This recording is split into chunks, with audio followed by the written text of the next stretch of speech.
Okay, can everybody hear me?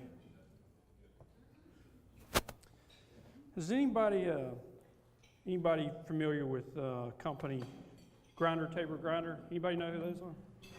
You know, they do the work here. What's the chances Brett Grinder turned the air conditioning off knowing I was speaking today? Probably pretty good. I'm kidding, Brett's a friend.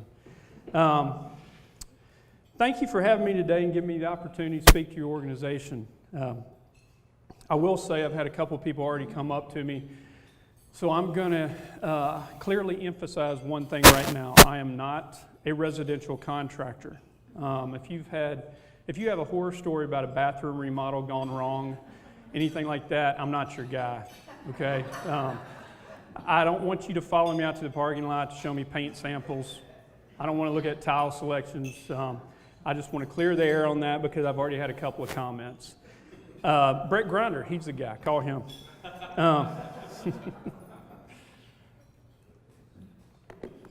How many native Memphians do we have today? Good. I hope all of you are involved in the community outside of your work. I encourage you to do so. I'm very proud to say that I was raised here, and I'm raising my kids here with my wife Stephanie now. And you'll see in a few slides, I've had the opportunity to live in some really neat places around the country, but I always knew in my heart I was coming back to Memphis. I'm a true Memphian, and Memphis is home. Always has been, always will be.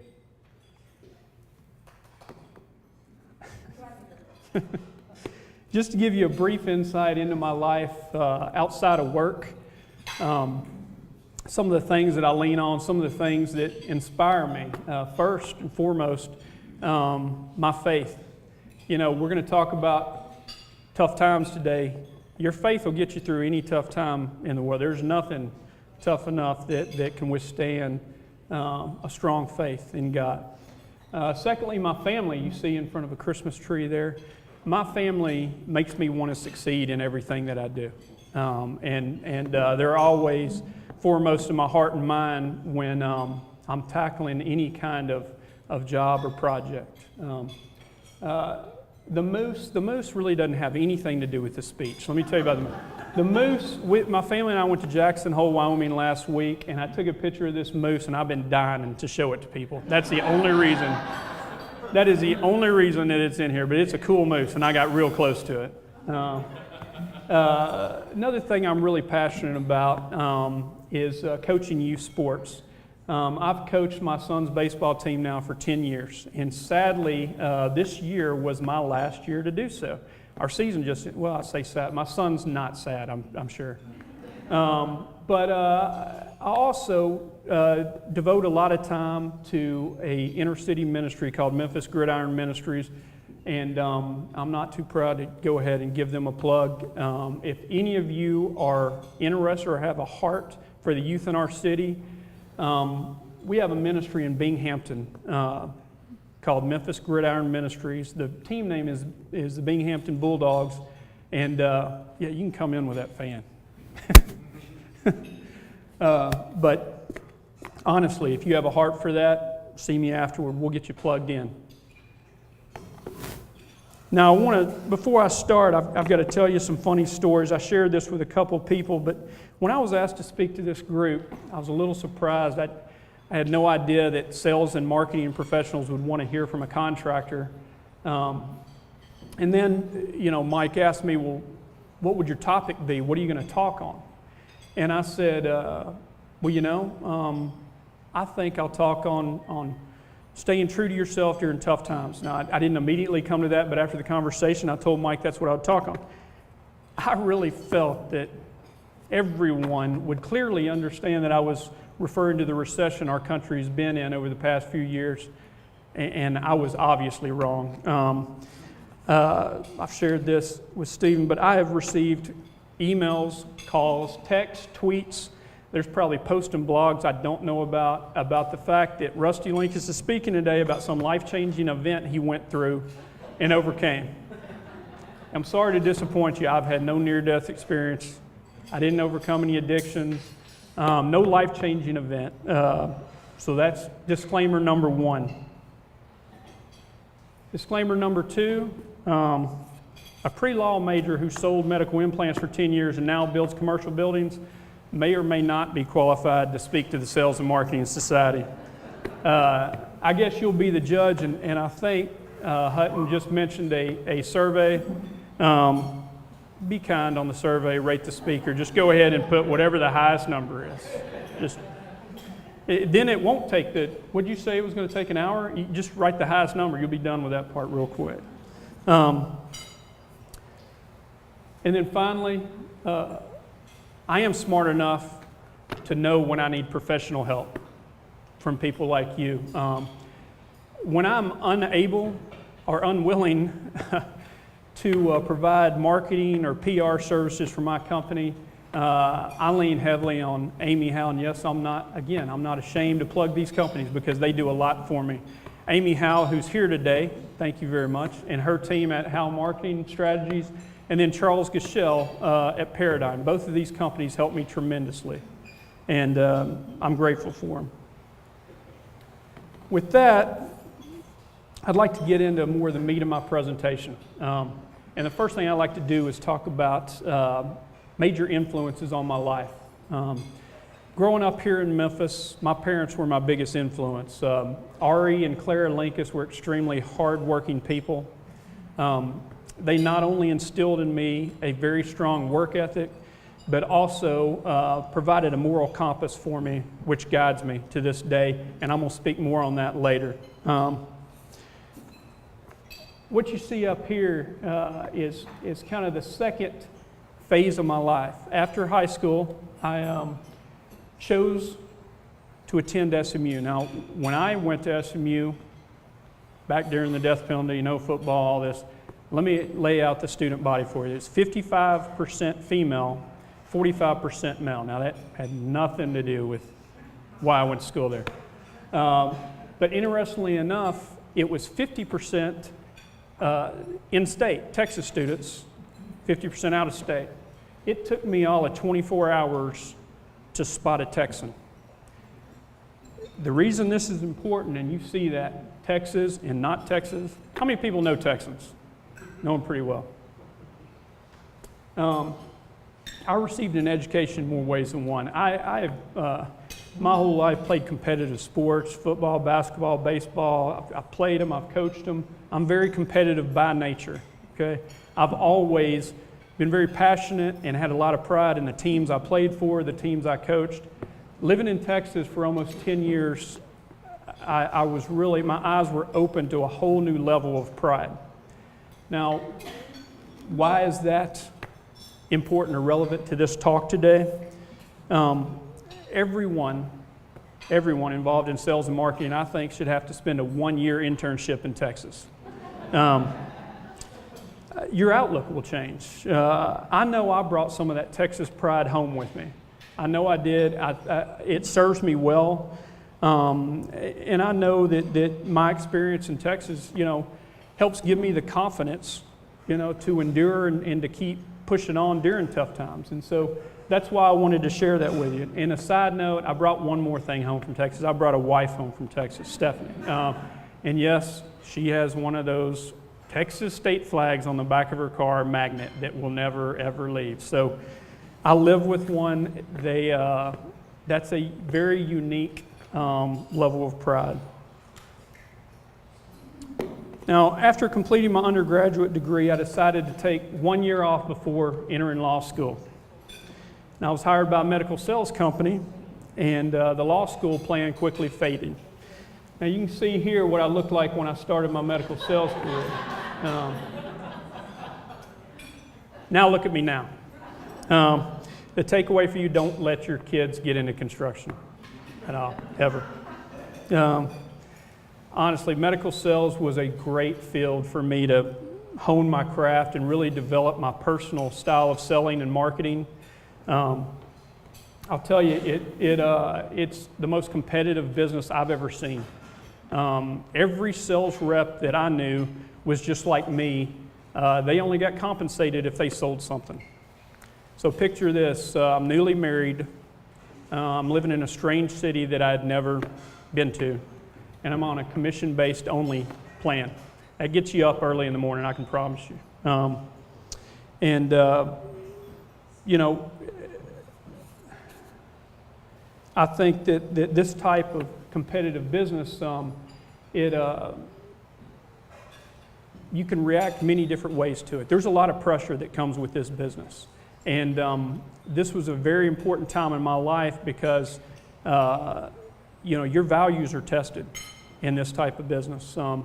I saw things and personally witnessed unethical behavior, quite frankly, unlawful behavior that made a permanent mark on me. I saw people get ahead. I saw people get promotions, bonuses, etc., dishonestly. But it helped me be who I am today, and the experience was invaluable. Now, I mentioned I lived in some really cool places. Here they are.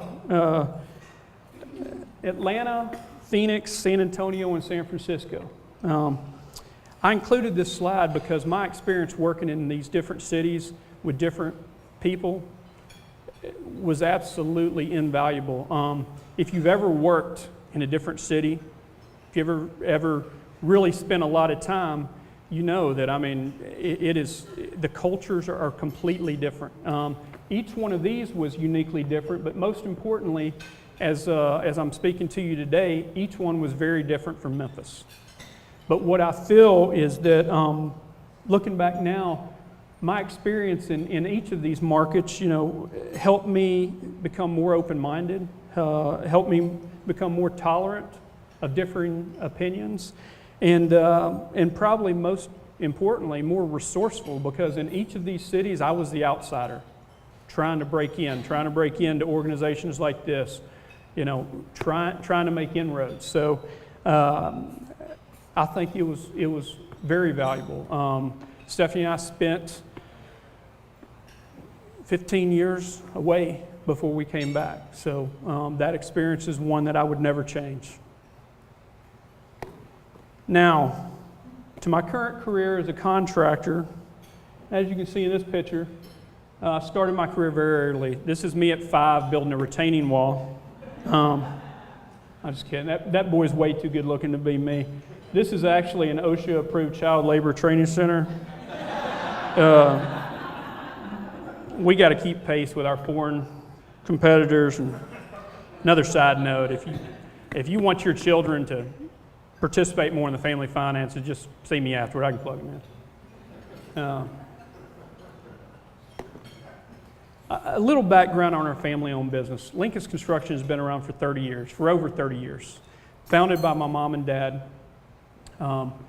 We do work in 12 states throughout the Southeast. We have had an additional office in the Panhandle of Florida. You may have seen this. That was one of the larger projects we completed down there on 30A, kind of near Watercolor and Seaside. Our office and field management is very seasoned. So seasoned, in fact, there's still a few guys that served as my summer bosses when I worked. They can tell you some stories that actually I wouldn't let them come in here and tell those stories. One of the biggest testaments a contractor can have is repeat business. I'm sure that's true in your businesses, but contractors like to really hang their hat on that. And I'm proud to say that every year, 80% of our business is done with repeat customers. Now let's get to the heart of my presentation. Tough times. As most of you know, our country, our state, our city has experienced a recession over the last several years. But as this cartoon depicts, there's a lot of people in denial, a lot of people saying we weren't in a recession, we didn't have one. Let me be real clear. Anybody in the construction industry, Pat will back me up on this, I know. I'll guarantee you will stand firm and say we were in a recession. And we're coming out, times are better, but it has been an extremely difficult 4 to 5 years in our industry. You look at this graph, look at 2008 and look at that high in commercial construction revenues. Now look just in 2 years at January of 10. That's a 60% decrease. Now this is commercial construction revenues nationally, but I can assure you Memphis I mean, Pat, would you agree? This is probably very similar if you did a graph on Memphis. It would look very similar. So it was a drastic change in business, not gradual at all. So, I hope this, seeing, these last two slides kind of sets the stage and giving you a clear picture of the construction industry over the past several years. So now I can get to really what I wanted to talk to you about today. In tough times, you have many choices concerning which direction you want to go and you want your company to go. You can hit the panic button, and a lot of people do this. We see it every day. You can immediately begin personnel layoffs. You can cut your marketing and advertising dollars. You can chase business. This is probably number one in our industry that I see. You can chase business that you normally would not pursue, that you don't have the expertise to do, but you're just looking for work. There's many dangers in doing that. You can drastically discount your fees. I'm not smart enough to work for less than what it costs me to do a job. I've seen construction companies that I guess are a lot smarter than me. I'm not smart enough to do that. That's not a good idea. And then you can ignore the obvious. I know at our company, our most valuable asset is our team members. And during tough times, I think one of the most important things you need to concentrate on is keeping lines of communication open. Your people, your team need to know what your plan is. They want to know what your plan is, that you have a plan, that you're in the trenches with them, and that's something that I can't stress enough. And then staying true to your judgment. I talked about a moral compass that my parents instilled in me at a young age. Another thing that can happen during times of recession, times where you have to hit a quota or you need to make sales. You're faced with temptation. I'm sure in every business out here that's represented in this room, I'm sure there are ways you can cut corners. You can finish the job but not give the client exactly what he wanted or what he paid for. I encourage you not to do that. I'm an optimist, so bad times aren't going to stay around forever.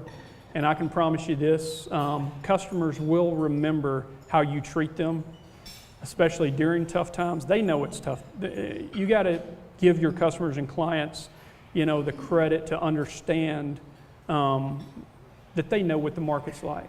And if they see a difference in how you treat them, the service you provide, you're going to lose that business. You're going to lose that relationship. And I can promise you, because we strive to do it with each and every client, if you treat a client right and do a great job, you can pick up that phone and say, would you mind calling this guy?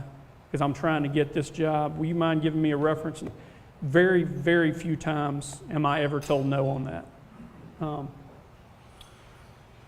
I know you didn't come here to hear a sermon or a lecture on ethics. I understand that. That isn't what this talk's about. But we've all seen it. You've seen it in your businesses, I'm sure.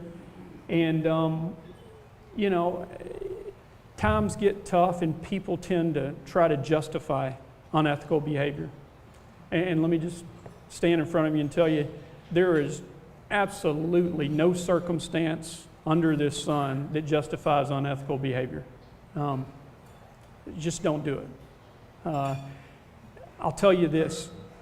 I know in our business, and I can't imagine your businesses are any different, but in our business, your reputation is the strongest asset you can have. There's a lot of people that I compete with that build nice buildings that can show a portfolio of nice buildings.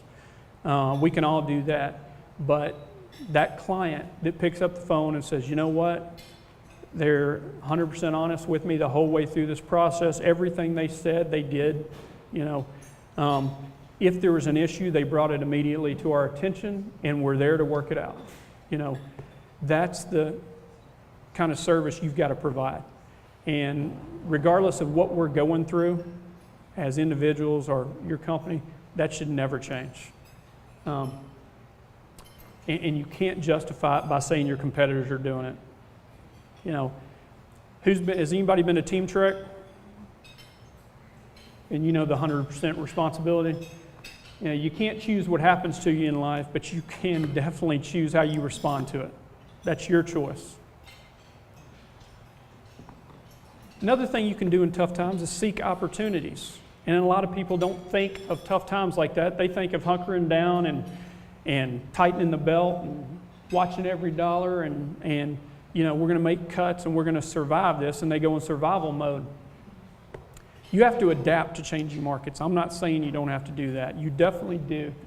But you've got to seek opportunities when they're available. Be smart with your spending, but don't quit investing in your business and in yourself. This is a good example. This picture is, I don't know if any of you have volunteered or maybe even worked at the hub, but we just recently we doubled the size of the national hub on the FedEx grounds at the airport. We would not have gotten that job, I can assure you, without investing in new technology. In this case, it was building information modeling, but we invested at a time when nobody was investing in the business, and especially to that extent. But new technology is the last thing on your mind when you're trying to make sure you retain everybody's job. But we did that, and we were rewarded. And I'm sure everybody has a story like that. But there are opportunities, because I can promise you, your competitors, most of them go in survival mode and do not invest. Now, another opportunity that I would encourage you to definitely take any chance you get is be courageous. You know, step out of the box. Don't be afraid to fail. Don't be afraid to be first. Amy, I'm going to pick on her again, but Amy years ago came to me and said, "Hey, Rusty, Linkus needs to be on Twitter." I said, "Amy, I don't have time to listen to a lot of teenage girls tweeting about, you know, this and that." Showed you my ignorance. That's why I said that, of social media. And she convinced me that, yeah, you need to step out there and lead the way in your industry. And I'll show you how this is going to work.